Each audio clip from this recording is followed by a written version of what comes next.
Tahun depan mau narik 700-an triliun untuk bayar hutang. Kalau dalam bisnis, lu udah bangkrut itu. Itu kalau kampung saya namanya itu gali lubang, tutup lubang namanya kan. Betul kan? Jadi kalau kita kelola negara seperti ini buruk sekali manajemennya. Nyusun anggarannya ngaco banget. Lalu tata kelola negara memang nggak optimal menurut saya. Kita sebagai rakyat itu dipaksa menerima bare minimum. Jadi kita dari kecil dilatih. Ya begitu. Pejabat ya pantas kaya. Pejabat ya pantas kita layanin. Itu ada mungkin tanpa sadari. Jadi kita juga sama pejabat juga takut. Mesti hormat. Nah, dia punya kuasa. Nah ini selalu ada dalam kita. Buat iklim investasi udah nggak ada. Kita dagang kok. Singapura pertama kali, saya ingat banget. Tahun 50-an. Masih orang tua masih hidup, kan dia tinggal di Australia.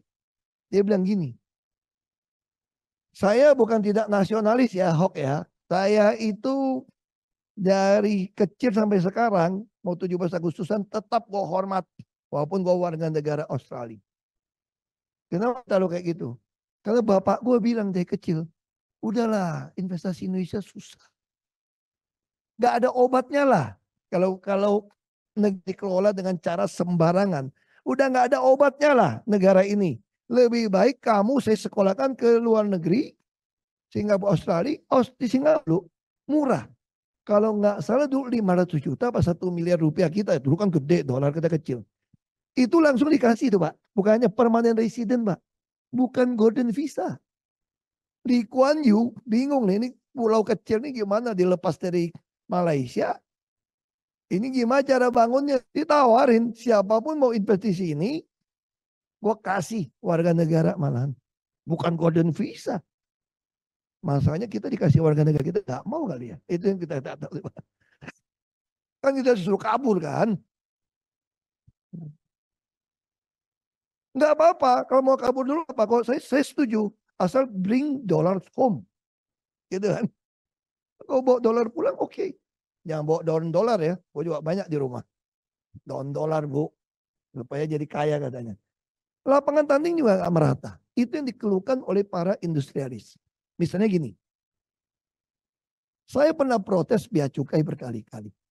Ketika Anda menjual barang online, sisa dari Cina, Anda masuk ke Jakarta, warehouse langsung kirim, tidak bayar pajak, dengan barang yang termuktahir baru, penyelundup cuma bayar 1 kontainer, makanya barang-barang kecil pasti bangkrut di Indonesia. Karena kita nggak sanggup, dia sisa barang reject kan, barang reject 1% bisa melebihi produksi kita untuk industri sejenis. Masuk, dia cuma balikin modal material bahan baku. Kita mau lawan, nggak mungkin. Bayar pajak juga kagak. Kita pajaknya berlapis-lapis. Nggak pernah pemerintah pikirin. Sorry to say gitu ya.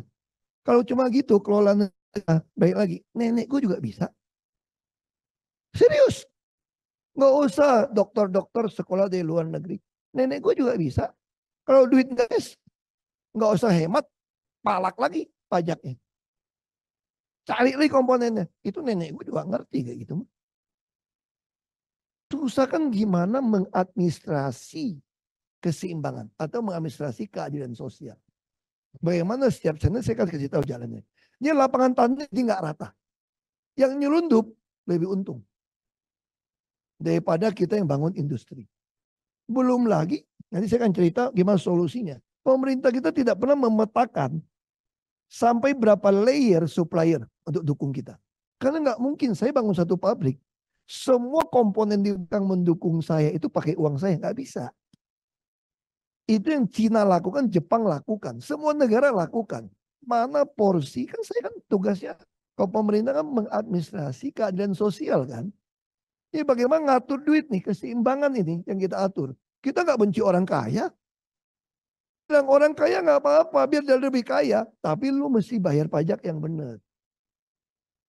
Orang miskin, kita juga nggak benci orang miskin atau memanjakan orang miskin. Menegakkan aturan. Kita bicara aturan, meratakan lapangan tanding kita. supaya pemainnya oke. Ini yang terjadi lebih gawat lagi demokrasi kita nih. Penguasa jadi penguasa.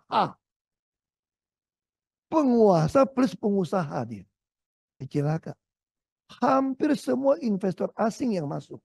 Kalau Anda pelajari Ultimate Beneficiary Owner-nya, UBO-nya di atas, pasti ada oknum pejabat atau keluarganya. Dia punya saham. Tadi saya baru makan siang sama bos. Perusahaan besar ini. Makan siang tadi belum ke sini. Ya dia cerita lah, tanya kondisi Indonesia seperti apa.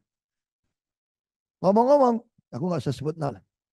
Ada yang selalu bilang gini kalau sama saya mau udah umur berapa kali kau cari duit, kau udah kaya. Gak taunya ada bagian juga bos di situ. Begitu ngomong SDA, ada bagian. Hilirisasi, ada bagian. Cek aja. Di luar negeri di mana tuh perusahaan punya siapa. Ada tuh ujung-ujung siapa di belakang. Nah ini semua lapangan tanding jadi tidak merata. Anda kenal pejabat, dikasih saham, kenal orang dalam, Anda dapat perlakuan. Kalau enggak, jangan golden visa, silver visa pun susah kali. Visa biasa juga dikerjain, visa buat pegawai dikerjain kok. Tuh tangkap tuh, yang beli mobil banyak itu loh. Itu urusan izin itu tuh susah loh. Urusan izin tenaga kerja, belum lagi kirim tenaga kerja kita ke luar negeri, mau dapatin izin itu semua tuh penuh dengan ketidakjelasan. Ini yang terjadi di kita sebetulnya. Baik lagi tuh. Jadi gimana caranya? Ini rekomendasi saya ya. Anggaran itu semua harus berbasis kan namanya juga berdasarkan apa kinerja kan. Itu harus money follow function. Hari ini bagaimana investor bisa percaya kita ketika dilihat menyusun anggaran kita suka-suka. Tahun depan mau narik 700-an triliun untuk bayar hutang. Kalau dalam bisnis, lu udah bangkrut itu. Itu kalau kampung saya namanya itu gali lubang tutup lubang namanya kan. Betul kan? Jadi kalau kita kelola negara seperti ini buruk sekali manajemennya. Nyusun anggarannya ngaco banget. Lalu dipotongin anggaran semua. Ini yang kedua optimalisasi biaya. Jadi waktu duit nggak ada, bukan potong biaya saja. Tapi kita mesti lihat mana itu optimalisasi biaya. Biaya mana setiap set itu harus menghasilkan uang. Waktu saya menyusun APBD, bagaimana setiap rupiah disusun, dikeluarkan, bisa membuat penuh otak, perut, dan dompet keluarga. Itu guidance kepada semua SKPD menyusun anggaran. Saya tidak mau tahu. Saya periksa satu persatu. Sampai satuan ketiga. Itu dipasang di website. Untuk apa pasang di website? Supaya ada orang yang agak kepo atau senang bantu saya. Saya laporin kasih nomor telepon saya. Nanti kasih tahu, Pak hati-hati Pak. Anggaran ini maka Pak. Wah saya langsung baca. Karena kan jutaan item gimana mau lihat kita. Maka kita taruh di website. Kita ngomong, kita sebarkan di YouTube. Supaya orang tuh saya pasang 3 kamera. Yang dengerin saya ngomong juga saya kasih kamera. Nah ini misalnya WA saya itu. Dulu SMS ya sama BBM. Pak, Bapak lihat tuh muka yang baju hitam itu Pak. Sebelah pojok itu Pak. Itu muka itu kayak gak seneng tuh Pak. Pasti itu biang kerok atau apa. Wah saya lihat. Oh iya. Periksa. Kayak gitu. Download Tribun X sekarang. Menghadirkan lokal menjadi Indonesia.